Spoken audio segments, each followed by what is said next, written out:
Dumating na yung Superior Sun ko na merch through JT Express.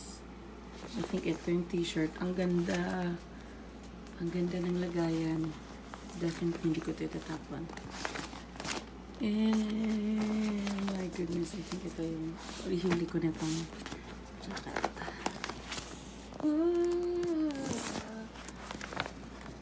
Okay, ito na yung t-shirt.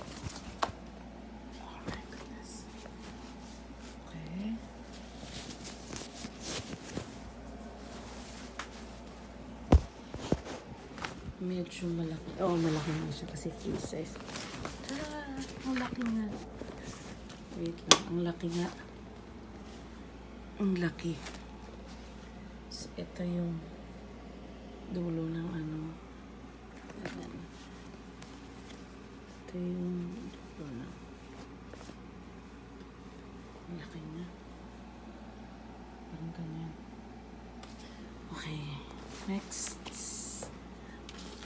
Is the jacket. Ang ganda niyang buksan. Ang ganda niyang lagay. Yes. Pearson. Okay. This is medium. I think I ordered for medium. Large pala. This is large. So medyo naman na siya. I think for me, for a jacket. Makapal siya actually.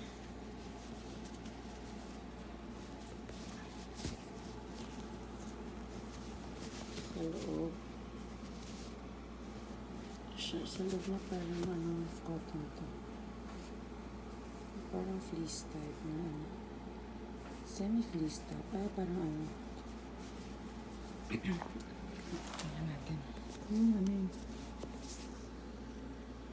Superior Sun. Made in the Philippines. Large. Not sure kung ano. Pero maganda yung quality ng ano niya. It's cotton, definitely. Pero itong part na to sa loob, para siyang di cotton. Parang yung sa normal jacket. Not sure. Parang fleece type siya. And then, sa likod, wala lang siya plain. Sa likod pala nung black ko, isa is ito, Eternal. Yes. Yun. Love, Ken. Thank you for Superior Sun. Nearly forgot yung message ng amo ko. Thank you all so much for the eternal support. I love you guys so much. Stay swaggy all the time. At ang perma ng langga. Thank you, Ken. I'd like to point out the very small details na medyo na-miss ko. Pero ito, rubberized siya. Yung print nung hoodie, and of course same din siya nung sa social media niya na even the font.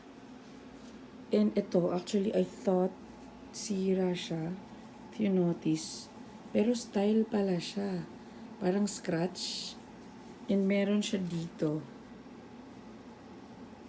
yan, 6 scratches. This one is 5, 6, 5, and then another 5, and then 3. Siguro iba-iba to per and then sa left side meron din, I think 1, 2, 3, 4, 5, 6 then 5, and then 5, and 5 din to. 5 din to. No, I think this is 4. So unique siya. Ngayon ko lang nakita na ito. Ang galing. Yun lang. Love, Ken. Superior Sun, Susan.